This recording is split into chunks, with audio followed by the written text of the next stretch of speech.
Vamos falar um pouquinho sobre as fases do processo. Eu trouxe uma definição aqui preliminar, indicando como as fases, a fase postulatória, de saneamento, de instrução, a decisória, recursal e de execução. Isso aqui é na minha definição, extraída, obviamente, da doutrina, mas há outras definições diversas, inclusive de modos, tempos e inversões de quando será cada ato, ou cada fase. Beleza? Mas, basicamente, a fase postulatória. A fase postulatória representa o pedido inicial e a manifestação da parte contrária. Eu postulo, mas ela também postula. O autor postula e o réu também postula. O réu não postula o mesmo que o autor. Postula o contrário. Postula que aquela parte não tem direito. Postula não pagar. Postula não declarar. Postula não reconhecer o direito. Mas ele também faz a sua postulação. Ele postula que os pedidos do autor é improcedente. Mas ele tem a sua postulação. A fase postulatória, então, ela envolve o pedido inicial e as contestações e a réplica. É a fase das partes falarem no processo, distribuírem os fatos, o fundamento jurídico e o pedido. Distribua, apresente, para o saber, para o juiz saber do que a gente está falando. Beleza, você falou o que você quer, o que você quer e como você quer. O réu falou o que não é, como não pode ser e por que não pode ser. E agora o juiz fala, tá bom, já sei o que eles falaram, então vamos ver o que a gente precisa para chegar no resultado disso. Eu preciso ter conhecimento de mais alguma coisa? De alguma prova? Sim? Não? Então eu vou sanear o processo. As questões formais do processo. Eu vou verificar se esse processo teve efetivamente a oportunização, a oportunidade da audiência de conciliação prévia.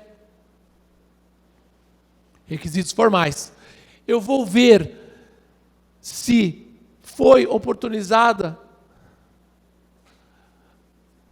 se a citação foi válida, se o réu foi efetivamente citado antes de eu decretar a revelia dele, se teve prazo para manifestação de provas, se não teve, se houve a manifestação sobre as provas ou não teve, se eu, excelência, estou convencido daquelas provas dos autos, ou se eu, excelência, eu como excelência juiz, necessito de mais conhecimento ou de mais provas para eu chegar a um julgamento final. Eu saneio o processo. Esse saneamento, obviamente, ele precisa ser em qual ponto processual? Em algum ponto processual específico? Não. Via de regra, ele é feito antes da sentença. O juiz, após a instrução, após a postulação e instrução, ele é feito, é saneado o processo, vendo se tem algum requisito formal, ou ausência de algum requisito formal. Se tiver, busca-se a correção ou a realização de algum ato específico, depois julga. Porém, também é feito antes da instrução, como a gente verifica nos despachos iniciais, que a gente pode chamar de prévio saneamento também, quando há, por exemplo, alguma irregularidade formal na petição inicial. Deixou de apresentar o autor o comprovante de endereço legível. Estou saneando aquela petição inicial. Estou saneando o processo. Opa, há um erro aqui, um vício inicial. Já vamos corrigir. Já foi a instrução, eu identifiquei que agora não há competência desse juízo. Eu estou saneando e verifiquei, opa, o valor da causa agora está errado. Em razão dessa postulação, agora ficou delimitado efetivamente o pedido, os fatos, a causa de pedir o pedido, e eu identifiquei que aquele valor, que o que ele quer, ultrapassa os 60 salários mínimos. Opa, vou sanear esse processo e vou verificar. Se for o caso, eu peço a manifestação das partes. Caso não, eu mando para a conclusão e remessa para o juízo competente.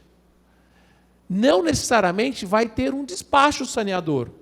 Antes era comum, e eu já fiz esse despacho quando eu trabalhava na justiça, principalmente nas ações ordinárias. Eram em todas? Não. naquelas ações que tinham mais detalhes. O supervisor pegava e falava, dá uma olhada nesse processo, analisa aí, vê o que está faltando. Aí eu ia lá, nossa, com o CPC, tá, ai, caramba, qual que é o prazo mesmo? Nem sabia, nem tinha estudado ainda. Que a gente era meio certo, né? Você não tinha conhecimento profundo, então você seguia uma tabelinha inicial, vamos ver o valor da causa, eu conferia o valor da causa, ou custas, o que a gente fazia lá? Custas. Chegava a inicial, verificava os requisitos da inicial, se estava os nomes, tudo identificado, a parte, se era efetivamente a União, INSS, Caixa, se era um órgão público federal, né? Aí vinha tinha o valor da causa, verificava o valor da causa, entrava lá no site do CJF, baixava a planilha daquele mês dos índices e verificava se o recolhimento estava correto. Às vezes, entrava-se com a inicial, pedia gratuidade e ia recolher 2, 3 meses depois, porque o juiz indeferiu a gratuidade e mandou a parte recolher. Aí demorava 2, 3 meses, tinha que verificar se recolheu de forma atualizada. Ou, efetivamente, vamos verificar se ele recolheu 0,5%, 1%, ou se recolheu menos. Recolheu menos, vamos informar. Tinha toda essa questão preliminar que tinha que ser feita, esse saneamento inicial. Beleza? Mas é uma fase processual. Ela pode existir, ela deve existir, não necessariamente vai ter um despacho, o despacho saneador. Mas, se tiver erro, vai constar o despacho saneador. Se não, o juiz... ou, na verdade, não o juiz, né, os auxiliares da justiça, o servidor, ele já vai verificar, ele que verifica essas formalidades, vai falar, não, já mando para conclusão de sentença. Aí já vai para o gabinete, antes de chegar na mão do juiz, o próprio gabinete já pegou o processo, já fez uma minuta da sentença e mandou a sentença já pronta. Minuta, eu falo brincando, porque já está pronta, só falta pegar a caneta, né, e assinar. Se não, se alguma coisa errada, ele rabisca, ela volta para você, faz de novo e pau na máquina. Fase de instrução, é as fases das provas. Obviamente, como eu falei, as provas documentais a gente apresenta com a petição inicial, mas pode ocorrer da produção ou da ciência de um documento novo produzido após a deposição da ação judicial. O juiz vai disponibilizar, você vai poder juntar, você vai poder pedir uma prova testemunhal, você vai poder solicitar, se for necessário, uma prova pericial para um benefício por incapacidade. A fase de instrução, instruir o processo com mais fundamentos, né? Com mais fatos, para eu efetivamente, ou para eu, excelência, para o juiz efetivamente decidir aquele processo com convicção, ou ter convencimento sobre as alegações e os fatos narrados.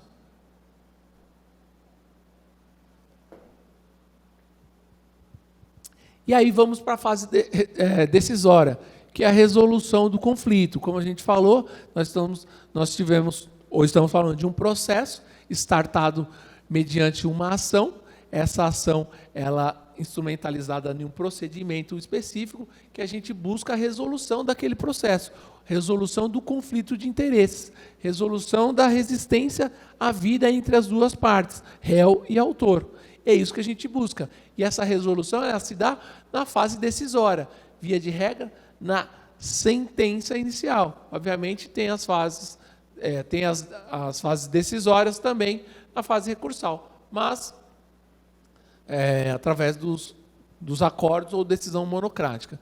Mas, para a definição geral de um processo, nós temos uma fase decisória, que é onde há a resolução. Beleza? Onde vai ser definido se, com fundamento ou não no mérito, se aquela pessoa tem direito ao que pediu, a sua pretensão ou não. Beleza? Fase recursal. É a oportunidade, em razão da insatisfação do resultado, de buscar uma segunda opinião. Segunda, terceira, quarta, porque se você for falar assim, são 3 desembargadores que vão julgar. Então, segunda, terceira e quarta opinião, né? no mínimo. Essa é a fase recursal. Obviamente, você vai recorrer quando você for vencido. Haverá possibilidade de você pleitear ou você iniciar essa fase se houver resistência ao seu pedido, se houver controvérsia, né, se a controvérsia solicitada por você, indicada por você, não for decidida no seu entendimento, você poderá recorrer. Se for procedente, você não tem possibilidade de recorrer. Vai abrir a possibilidade à parte contrária. A fase recursal, ela pode ou não recorrer, mas ela está à disposição. Eu posso optar por não recorrer, mas ela está à minha disposição. Obviamente, por um prazo de tempo, em razão da preclusão, princípio que a gente já indicou na nossa primeira explanação. Beleza? E a fase de execução, ok. Passei por todas as fases, consegui o título judicial, transitou em julgado e eu preciso executá-lo. Eu reconheci o direito, o juiz reconheceu o direito, o tribunal reconheceu o direito, eu tenho o direito, declarou o direito, condenou a parte contrária no pagamento, naquela obrigação. Só que para que haja aquela obrigação específica, eu tenho que iniciar uma nova fase, que é a fase de execução, chamada atualmente de cumprimento de sentença. Ora, o que eu quero, o que eu necessito e o que foi decidido ao meu favor? A obrigação de fazer, pagar a quantia certa, de não fazer, eu preciso iniciar essa fase. Solicitar a parte contrária que cumpra o que outrora foi definido. Transitou em julgado, definiu que eu tenho direito, condenou você, parte contrária, a pagar, a conceder o meu benefício, então agora eu vou pedir efetivamente, me pague. Se você quiser fazer de forma voluntária, beleza. Se não, eu vou iniciar a fase de execução e vou falar, me pague, e eu quero. Eu quero. Melhor parte, né? Na hora que a gente vê o dinheirinho que vai chegar. Beleza? Então vamos continuar. Vamos falar já, então, sobre uma questão já mais prática. Já vamos entrar nas questões práticas, né? Lei 13.105 de 2015, Código de Processo Civil. Basicamente, direito previdenciário, não é presidenciário, previdenciário. Nós discutimos muito em JEF, né? No JEF, Juizado Especial Federal Civil. Mas como nós trouxemos de início, há muitos princípios no nosso Código de Processo Civil e há muitas definições no nosso Código de Processo Civil, sendo que a lei do JEF é reduzida e nem sempre abarca todas as opções ou possibilidades processuais possíveis e imagináveis, como temos. No nosso CPC nós temos 1.200, sei lá, 1.200 artigos. Na lei do JEF nós não temos nem 50. Né? Não tem uma definição precisa. Por exemplo, do valor da causa. A definição do valor da causa na lei do JEF, ela é restrita a um artigo 3º, 4º, poucas definições. Nem todas as possibilidades estão ali, mas eu posso utilizar parte do que está determinado no nosso CPC. Isso por quê? Em razão da possibilidade da aplicação do CPC no Juizado Especial Federal, no JEF. É possível? Sim, é possível. Obviamente, não de forma absoluta. E para saber como é essa aplicação, eu trouxe duas diferenciações aqui. Inicialmente discutíamos ou discutia-se a possibilidade ou as vertentes de aplicação do CPC como aplicação supletiva ou aplicação subsidiária.